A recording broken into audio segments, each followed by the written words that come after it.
नमस्ते दोस्तों, स्वागत है आपका लिटरेचर अड्डा पर, जहां हम लिटरेचर को एक नई नजर से देखते हैं। आज मैं आपके लिए लेकर आया हूं रविंद्रनाथ टैगोर का एक बहुत ही गहरा नाटक, चंडालिका। ये सिर्फ एक नाटक नहीं, बल्कि एक ऐसा संदेश है जो आज भी उतना ही रेलेवेंट है जितना टैगोर के समय था, जो बताता है जाति, समानता और इंसानियत की सोच के बारे में। चलिए मिलाता हूं आपको इसके किरदारों से।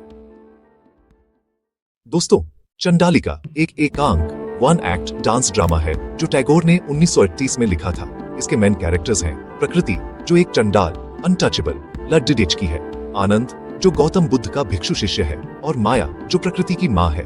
प्रकृति चंडाल जाति से है, इसलिए गांव के लोग उसे छूना तक पाप समझते हैं। वो अपने अस्तित्व से शर्माती है, अपने आप को नीच समझती है।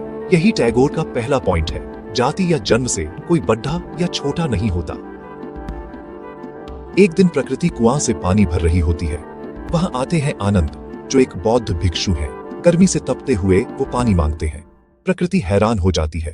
पहली बार कोई उसे बिना जाति पूछे, बिना नफरत के पानी मांग रहा है। वो कहती है, मैं चंडाल हूँ, आप मेरे हाथ का पानी पिएंगे? आनंद मुस्कुराकर कहते हैं, पानी सबके लिए है, तुम्हारा नहीं, मेरा नहीं, तुम मुझे पानी दो। दोस्तों, यह छोटा सा सीन टैगोर का पूरा संदेश समेट लेता है। इंसानियत जाति से बढ़ी है। इस एक छोटी सी घटना से प्रकृति के अंदर एक नई दुनिया जाग जाती है।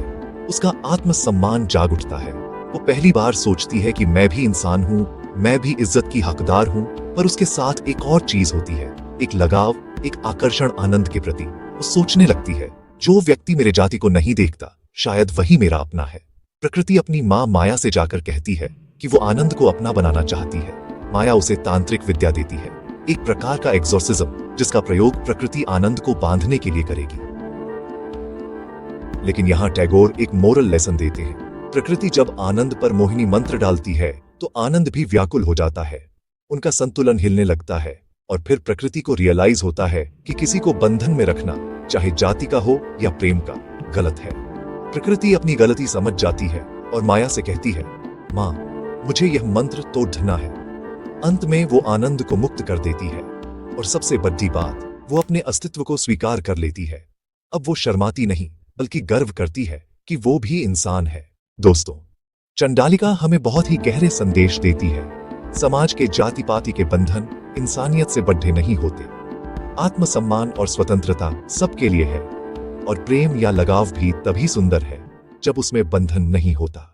यही है टैगोर का संदेश। जब हम इंसान को इंसान समझते हैं, तभी हम सच में आजाद होते हैं। दोस्तों, ये थी रविंद्रनाथ टैगोर की चंडालिका पर मेरी छोटी सी बातचीत।